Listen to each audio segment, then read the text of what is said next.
One of the most in thinking about decentralization, one of the most interesting areas I find is in this emerging conversation around natural resource preservation.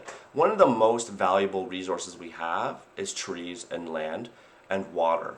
But I find it really odd that despite how valuable they are and despite the premium that they're sold at, it's not possible for me to go on the stock market and to buy trees. It's not possible to go on the stock market and buy exposure to land. It's not really an investment vehicle that makes sense in the way that the modern market operates. And it really should be. And I think because there's so much money to be made by ripping these things out of the ground, that all the financial assets that exist that expose you to land are all development funds. Well, what's a development fund? It's a fund that specializes in ripping down natural resources. They develop economic activity on land.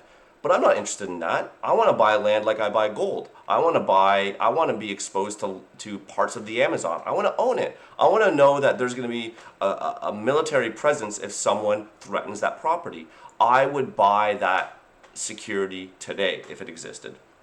And those sorts of collaborative assets are the primary place that those could be represented today is via decentralized systems. People should be able to list up, and there are projects doing this, people should be able to list up parcels of land in all sorts of places around Earth, including national parks and other areas, and you should be able to buy exposure to these pieces of land. Government should be listing all of the park land, and they should be levying and raising capital and profiting off of this asset class.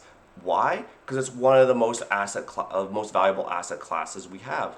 The amount of land we can build on is shrinking. The amount of natural resource or the amount of natural resources we have that we can extract is decreasing. So it seems to make sense that that should be wrapped up as an asset class and sold to the citizens. Now, very, very wealthy people want to develop these asset classes. So when you look to the traditional markets, you don't see this kind of fund popping up. But one of the reasons decentralized technologies and markets are so popular is because you can get 2 or 3 friends together and a person could make a decentralized fund. And there are people that have and are working on this already.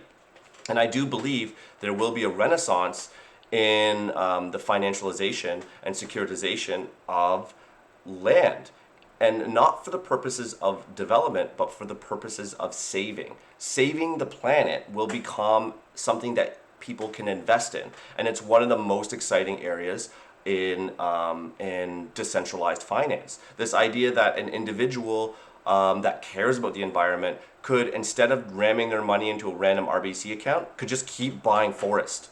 Just buy forest. Why? Because the more forest you buy, that at least you are part of the solution. Instead of putting your $5,000 in a random checking account and then catching a bus to British Columbia, and then walking out into the forest and trying to stand in front of a development company that's trying to chop down old growth forest, you could just buy one of the trees.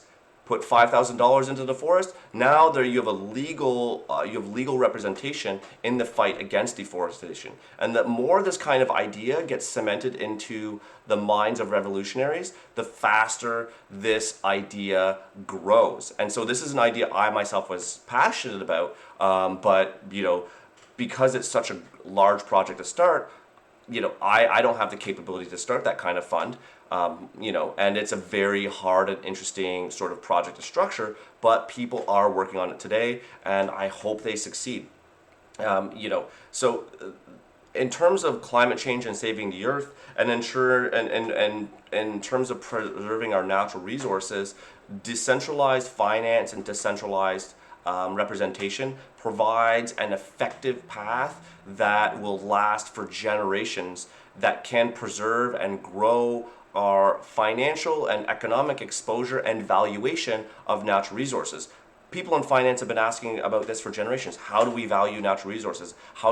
This is how you do it. You decentralize the asset and allow individuals to self-custody resources and confer them rights over those resources that are not related to destroying the resources, but related to using the resources. Give people park rights for owning some trees. Give people water rights for owning some water. Pack those up into a digital currency that's owned by the citizens. Right? There are so many mechanisms here that can create a green earth that actually allow the GDP of each country to grow by valuing this asset class and trading it both on decentralized and centralized markets. So again, decentralization will soon have a earth-saving effect in that it will be used to preserve and invest in the upkeep of our own natural resources collectively. And this is a very exciting area of decentralized finance, and people are just beginning to talk about it today. So anyway, another reason DeFi and decentralized systems are valuable.